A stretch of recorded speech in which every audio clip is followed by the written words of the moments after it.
The cold-blooded frog's body temperature goes up and down with the temperature of its surroundings.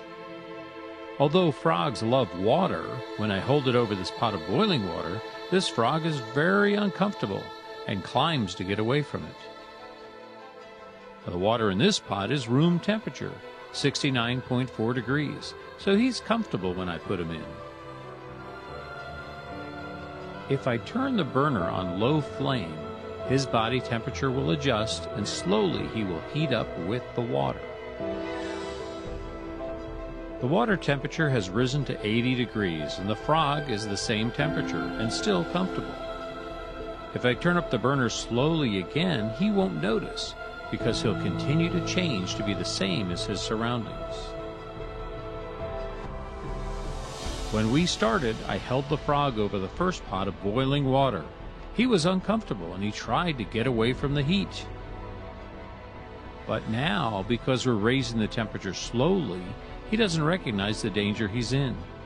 He just keeps going along with the changes in his surroundings. Eventually, we can turn up the burner to a deadly boil. He will just keep trying to adjust with it. By the time he realizes it's killing him, it's too late. He won't notice in time because he just keeps changing himself to go along with the changes in his surroundings.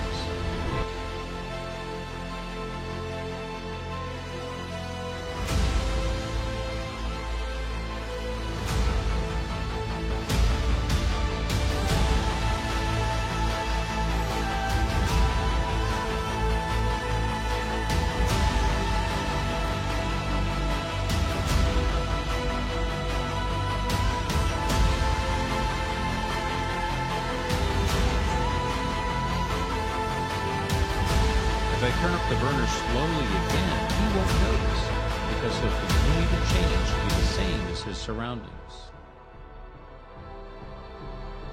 When we started, I held the frog over the first pot of boiling water. He was uncomfortable and he tried to get away from the heat. But now, because we're raising the temperature slowly, he doesn't recognize the danger he's in. He just keeps going along with the changes in his surroundings. Eventually, we can turn up the burner to a deadly boil. He will just keep trying to adjust with it. By the time he realizes it's killing him, it's too late. He won't notice in time because he just keeps changing himself to go along with the changes in his surroundings. Chapter 13. And I stood upon the sand of the sea, and saw a beast rise up out of the sea, having 7 heads and 10 horns, and upon his horns 10 crowns, and upon his heads the name of blasphemy. And the beast which I saw was like unto a leopard, and his feet were as the feet of a bear, and his mouth as the mouth of a lion. And the dragon gave him his power, and his seat, and great authority. And I saw one of his heads as it were wounded to death, and his deadly wound was healed. And all the world wondered after the beast. And they worshipped the dragon which gave power unto the beast. And they worshipped the beast, saying, Who is like unto the beast? Who is able to make war with him? And there was given unto him a mouth, speaking great things and blasphemies. And power was given unto him to continue 42 months. And he opened his mouth in blasphemy against God, to blaspheme his name, and his tabernacle, and them that dwell in heaven. And it was given unto him to make war with the saints, and to overcome them. And power was given him over all kindreds, and tongues, and nations. And all that dwell upon the earth shall worship him, whose names are not written in the book of life of the Lamb, slain from the foundation of the world. If any man have an ear, let him hear. He that leadeth into captivity shall go into captivity. He that killeth with the sword must be killed with the sword. Here is the patience and the faith of the saints. And I beheld another beast coming up out of the earth. And he had 2 horns like a lamb, and he spake as a dragon. And he exerciseth all the power of the first beast before him, and causeth the earth and them that dwell therein to worship the first beast, whose deadly wound was healed. And he doeth great wonders, so that he maketh fire come down from heaven on the earth in the sight of men, and deceiveth them that dwell on the earth by the means of those miracles which he had power to do in the sight of the beast, saying to them that dwell on the earth that they should make an image to the beast which had the wound by a sword, and did live. And he had power to give life unto the image of the beast, that the image of the beast should both speak, and cause that as many as would not worship the image of the beast should be killed. And he caused all, both small and great, rich and poor, free and bond, to receive a mark in their right hand or in their foreheads, and that no man might buy or sell save he that had the mark or the name of the beast or the number of his name.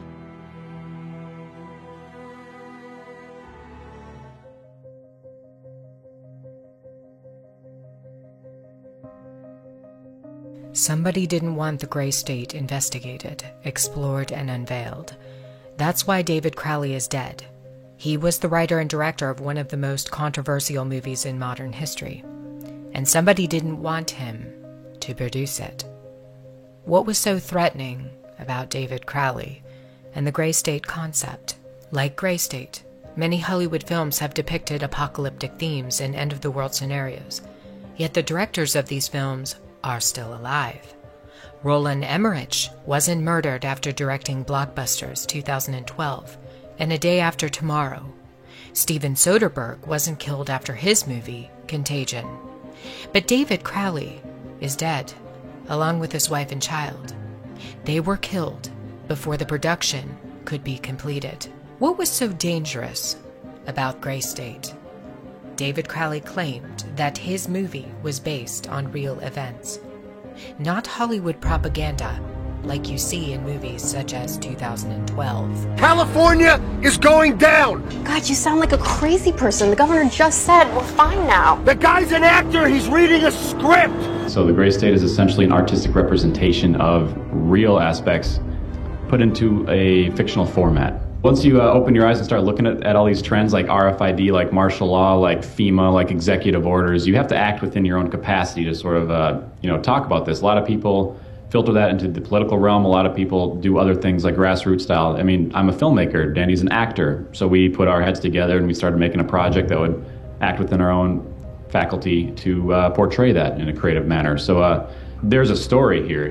I have to start telling a story. So I was looking for the next film project to work on anyway. I'm like, well, this would be perfect. And it's not really perfect because you have to kind of filter down all this stuff into a narrative storyline that's not just propaganda telling you what's going to happen next, like 2012 or A Day After Tomorrow. It's got to be a human story, and it's got to be enduring and compelling. The way we're different is we're independent, and we don't expect any participation from any studios just because of its contentious nature. I mean, anyone knows that Hollywood has not approached this topic so directly before. That's what makes Gray State so compelling. It's that different. Definitely the trailer is our best efforts to kind of show this world and expose these very real issues that exist in our world today.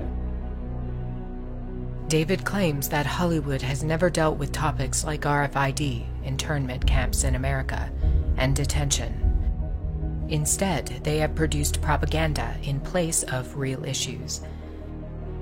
When Hollywood does discuss internment and detention, it's almost always about World War II and the Holocaust.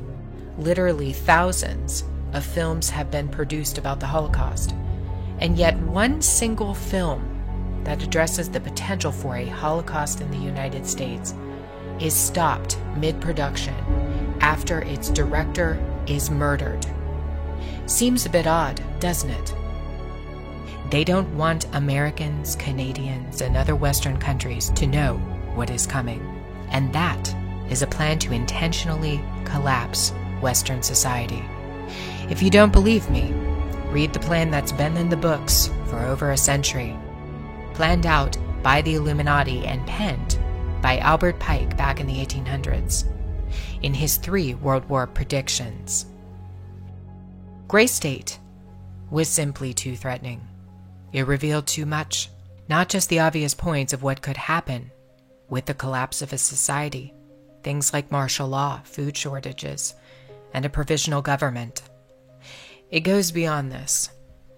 David knew a secret, and he left it inside of the trailer for Gray State, in plain sight.